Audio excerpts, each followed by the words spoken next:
കോഴിക്കോട് ജില്ലയിൽ പുഴകളിലെ ജലനിരപ്പ് ഉയർന്നതിനെ തുടർന്ന് താഴ്ന്ന പ്രദേശങ്ങൾ വെള്ളത്തിനടിയിലായി. 4 താലൂക്കുകളിലായി 34 ക്യാമ്പുകളാണ് പ്രവർത്തനം ആരംഭിച്ചത്. 514 പേരാണ് ഇവിടങ്ങളിൽ കഴിയുന്നത്. 2 ദിവസത്തെ മഴയിൽ 15ഓളം വീടുകൾ പൂർണ്ണമായും തകർന്നു. കോഴിക്കോട് ജില്ലയിൽ മഴയ്ക്ക് ശമനമുണ്ട്. എന്നാൽ പുഴകളിലെ ജലനിരപ്പ് ഉയർന്നതിനെ തുടർന്നുള്ള പ്രതിസന്ധി നിലനിൽക്കുന്നുണ്ട്.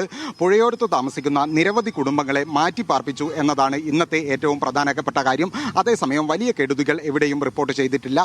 മലയോരത്തടക്കം മഴ പെയ്യുന്നുണ്ട്. അതിനാൽ തന്നെ പുഴകളിലെ ജലനിരപ്പ് വലിയ തോതിൽ ഉയർന്നിട്ടുണ്ട്. പൂനൂർ പുഴയുടെ ഇരുകരകളിലും താമസിക്കുന്ന ആളുകളെ അടക്കമാണ് കുടുംബങ്ങളെ മാറ്റിപ്പാർപ്പിച്ചത്. കോഴിക്കോട് ജില്ലയിൽ 34 ക്യാമ്പുകളാണ് ഇതിനകം ഇന്ന് ഉച്ചവരെ പ്രവർത്തനം ആരംഭിച്ചത്. ഇതിൽ 514 പേരാണ് ഇപ്പോൾ താമസിക്കുന്നത്. ക്യാമ്പുകൾ വൈകിട്ടോടെ കൂടും എന്ന സാഹചര്യമാണ് നിലനിൽക്കുന്നത്. പുഴകളിലെ ജലനിരപ്പ് ഉയർന്നതാണ് പല കുടുംബങ്ങളെയും ക്യാമ്പുകളിലേക്ക് മാറ്റേണ്ട അവസ്ഥയിലേക്ക് കാര്യങ്ങൾ എത്തിയത്. എന്നാൽ ക്യാമ്പുകൾ വേണ്ടത്ര സംവിധാനങ്ങൾ ഒരുക്കുകയും എല്ലാ കാര്യങ്ങളും ജില്ലാ ഭരണകൂടവും അതുപോലെ തദ്ദേശ സ്ഥാപനങ്ങളും വില്ലേജ് ഓഫീസുകളും ചേർന്ന് നിർവഹിച്ചിട്ടുണ്ട്. കോഴിക്കോട് ജില്ലയിലെ ഇനി വീടുകളുടെ കെടുതികളുണ്ടായ വീടുകളുടെ കാര്യമെടുത്താൽ 15 വീടുകളാണ് ഇതിനകം ഏതാണ്ട് പൂർണ്ണമായും നശിക്കുന്ന അവസ്ഥയുണ്ടായത്. 13 വീടുകൾക്ക് കേടുപാടും സംഭവിച്ചിട്ടുണ്ട്. പല ഭാഗത്തും റോഡുകൾ വെള്ളത്തിനടിയിലാണ്. അതിനാൽ തന്നെ ഗതാഗത തടസ്സം പല ഭാഗങ്ങളിലും ഉണ്ടായിട്ടുണ്ട്.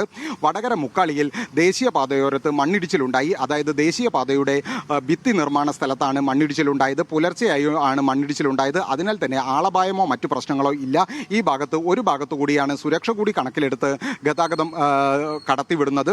മറ്റു പ്രശ്നങ്ങളൊന്നും ജില്ലയുടെ ഒറ്റ ഭാഗങ്ങളിലും റിപ്പോർട്ട് ചെയ്തിട്ടില്ല. ഇനി ക്യാമ്പുകളുടെ കാര്യമെടുത്താൽ കൂടുതൽ ക്യാമ്പുകളും പ്രവർത്തിക്കുന്നത് കോഴിക്കോട് താലൂക്കിലാണ്. ഏതാണ്ട് 20ഓളം ക്യാമ്പുകളാണ് കോഴിക്കോട് താലൂക്കിൽ മാത്രം പ്രവർത്തിക്കുന്നത്. അതായത് കോഴിക്കോട് പൂനൂർ പുഴയാണ് പല ഭാഗത്തും കരകവിഞ്ഞൊഴുകുന്നത്. അതിന്റെ ഒരു പ്രയാസമാണ് കൂടുതൽ ക്യാമ്പുകൾ തുടങ്ങുന്ന. കോഴിക്കോട് ജില്ലയിലെ സ്ഥിതി വിവരക്കണക്കുകളാണ് KT വിഭീഷ് നൽകിയത്.